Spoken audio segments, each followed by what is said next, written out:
Hello everyone, welcome to Engineer Sab. तो आज का जो हमारा वीडियो है इसमें हम लोग देखने वाले हैं solve problem of compression member. ठीक है, कि कंप्रेशन मेंबर का क्वेश्चन जो कैसे पूछा पूछा जा सकता है और कैसे सॉल्व करेंगे, कौन कौन सा स्टेप्स लेंगे। ठीक है, तो इसका जो बेसिक कंसेप्ट है वो मैंने पिछले वीडियो में बताया हूँ। आप लोग को अगर देखना है वो देख सकते हैं। ठीक है, तो चलिए वीडियो को स्टार्ट करते हैं। तो देखते हैं हमारा क्वेश्चन क्या है। तो इसमें क्वेश्चन क्या बोल रहा है, determine design axial load of the column section ISMB 350। हमारा क्या कॉलम का सेक्शन दे दिया हुआ है, क्या ISMB 350 यूज करना है और उसका क्या निकालना है, डिजाइन एक्सियल लोड निकालना है। ठीक है, given height of the column, column का लेंथ दिया हुआ है 3 metre and it is pin ended assume. और क्या दिया हुआ है, दोनों साइड क्या है, इंड कंडीशन दिया हुआ है, इंड सपोर्ट कंडीशन क्या है, पिन इंडेड है। तो FY हमारा दिया हुआ है कितना 250, FU दिया हुआ है 410 और E दिया हुआ है that is modulus of elasticity दिया हुआ है 2 × 10⁵ मेगापास्कल।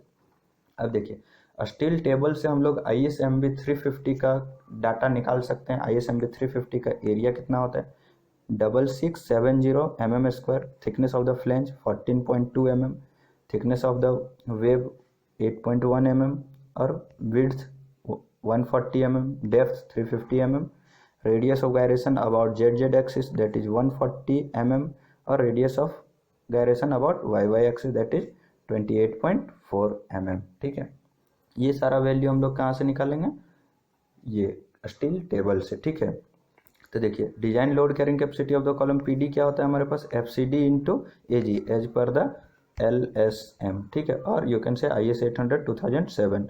अब यहाँ से हम लोग क्या क्या AG दिया हुआ है ये, और FCD निकालना है। तो FCD क्या होता है हमारे पास, FY/γ m0 और काई × FY/γ m0, ये दोनों में से जो मिनिमम होगा। ठीक है, तो देखिए यहाँ पे हम लोग को काई का वैल्यू निकालना पड़ेगा। ठीक है, तो काई का वैल्यू निकालने के लिए क्या हम लोग को चाहिए, पहले फाई का वैल्यू चाहिए और लैम्डा डैश का वैल्यू चाहिए।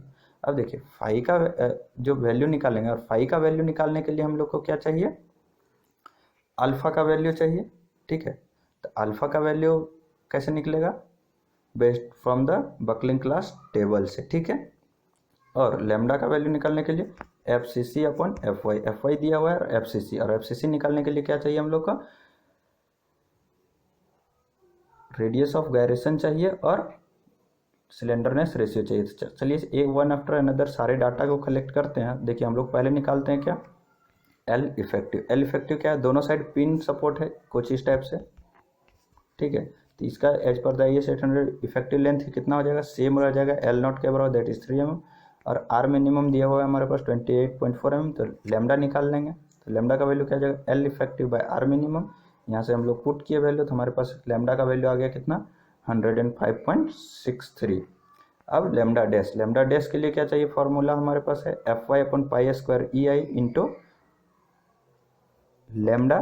ठीक है, ये हमारा हो गया लैम्डा के पास भी वैल्यू पुट करेंगे, FY हमारे पास कितना है 250, π² EI का वैल्यू पुट करेंगे 10 × 2⁵ इंटू लैम्डा का वैल्यू 105.63। यहाँ से हमारे पास लैम्डा डैश का वैल्यू आ गया कितना 1.18। ठीक है, अब देखिए हम लोग बकलिंग क्लास डिफाइन करेंगे। पहले बकलिंग क्लास किसके बेसिस पे डिफाइन करते हैं, D/BF मीन्स अगर ये I सेक्शन है तो ये हमको D हो गया डेप्थ, और यहाँ पे ये फ्लेंज का width of the flange BF के बेसिस पे। अगर ये कितना ग्रेटर देन हमारे पास आ रहा है कितना 1.2 एंड TF < 40, तो हमारे पास बकलिंग क्लास क्या हो जाएगा B। तो alpha for buckling class B along Y minor axis के अकॉर्डिंगली क्या हो जाएगा हमारे पास, अल्फा का वैल्यू 0.34। ठीक है, तो अल्फा का वैल्यू मिल गया हमारे पास। अब हम लोग क्या करेंगे, फाई का वैल्यू निकालेंगे from the formula 0.5 whole into 1 + alpha into lambda dash -0.2 plus lambda dash का स्क्वायर से। यहाँ पे हम लोगों ने सारा वैल्यू पुट किया, यहाँ पे से फाई का वैल्यू हमारे पास क्या मिल गया 1.36। अब देखिए काई का फॉर्मूला क्या मैंने बताया था 1/5 plus √φ² minus lambda dash square. ठीक है, तो यहाँ पे हम लोग को फाई का वैल्यू पुट करेंगे, लैम्डा डैश का वैल्यू पुट करेंगे, तो हमारे पास काई कितना आ जाएगा 0.5। अब यहाँ पे काई का वैल्यू आ गया। अब हम लोग FCD निकालेंगे, तो FCD = क्या होता है हमारे पास, काई × FY/γ m0। काई का वैल्यू पुट किया, FY का वैल्यू पुट किया, γ m0 from the steel structure का कोड IS 800 टेबल नंबर 5 से लिए, तो हमारे पास FCD का वैल्यू कितना आ गया 113.6, ठीक है। और यहाँ पे PD means design load carrying capacity of the column निकालेंगे, तो FCD का वैल्यू 113.6 मेगापास्कल इंटू AG कितना है 6670 पुट किए, तो यहाँ पे हमारे पास आ गया क्या design load carrying capacity of the column 757 kilo Newton, ठीक है। तो चलिए हम लोग नेक्स्ट क्वेश्चन देखते हैं। उससे पहले जो हमारा पिछला जो क्वेश्चन था वो थोड़ा कन्वेंशनल टाइप का क्वेश्चन था, जो कि प्रोसीजर ओरिएंटेड था, ठीक है। अब हम लोग का जो नेक्स्ट क्वेश्चन देखेंगे वो थोड़ा कॉन्सेप्चुअल बेस्ड होगा, जिसमें थोड़ा कॉन्सेप्ट का यूज होगा। तो चलिए देखते हैं हमारा नेक्स्ट क्वेश्चन, ठीक है। हमारा क्वेश्चन क्या है, a column is to be design to resist safe axial load of 500 kilometre. एक कॉलम को डिजाइन करना है जिसमें हम लोग को कितना 500 किलोमीटर का लोड रेसिस्ट करना है, ठीक है। The length of the column is 5 metre, column का लेंथ कितना है 5 मीटर, और both end are fixed in position, means translation में फिक्स्ड किया गया है, but end are free to rotation, both end free है रोटेशन के लिए, मतलब दोनों एंड क्या है हमारे पास पिन सपोर्ट है। इसका कहने का मतलब if ultimate compressive stress not to exceed 125 megapascal in the section, मतलब कंप्रेसिव स्ट्रेस कितना 125 मेगापास्कल से ज़्यादा नहीं होना चाहिए, तो most suitable section for the column क्या होगा। हमारे पास 4 ऑप्शन दिया हुआ है, लैम्डा वर्सेस FCD का टेबल दिया हुआ है, ठीक है।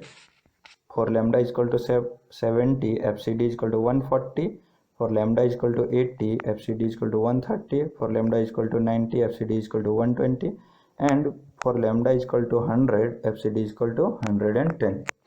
यहाँ पर हमारे पास 4 सेक्शन दिया हुआ है, ISMB 250 उसका डिटेल्स दिया हुआ है AG RZZ RYY, ISMB 300 ISMB 350 ISMB 400, इस सब का डिटेल दिया हुआ है। अब हम लोग को डिसाइड करना है कि ये सारे में से कौन सा सुटेबल सेक्शन होगा, ठीक है।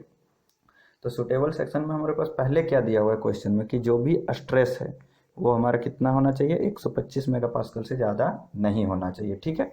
तो देखिए हम लोग सॉल्यूशन करते हैं।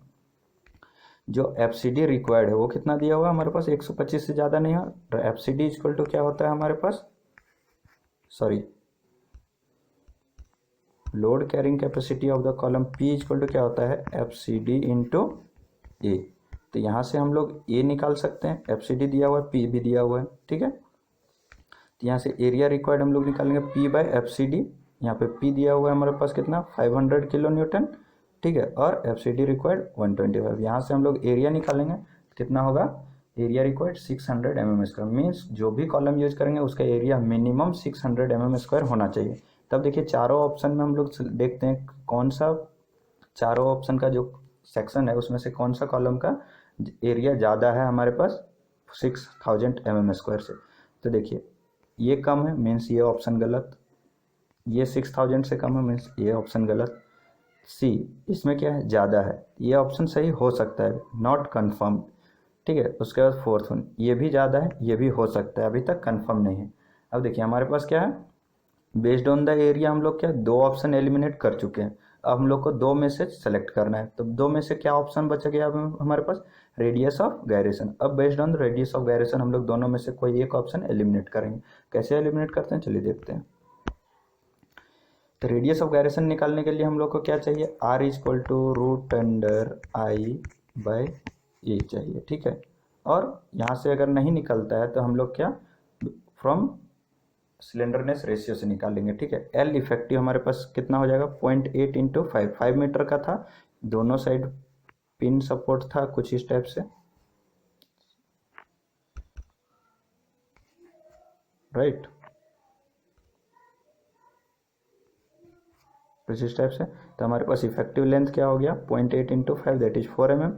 तो लैम्डा रिक्वायर्ड हमारे पास कितना हो जाएगा 80 mm from the table for FCD, ठीक है। यहाँ से अगर FCD इक्वल टू 125 देखें, ठीक है, तो 125 कहाँ पे अप्लाई करेगा 130 और 120 के बीच में, 130 और 120 के बीच में हमारे पास लैम्डा रिक्वायर्ड कितना हो जाएगा 85, ठीक है, क्योंकि क्वेश्चन में ही दिया हुआ था हमारे पास FCD 125।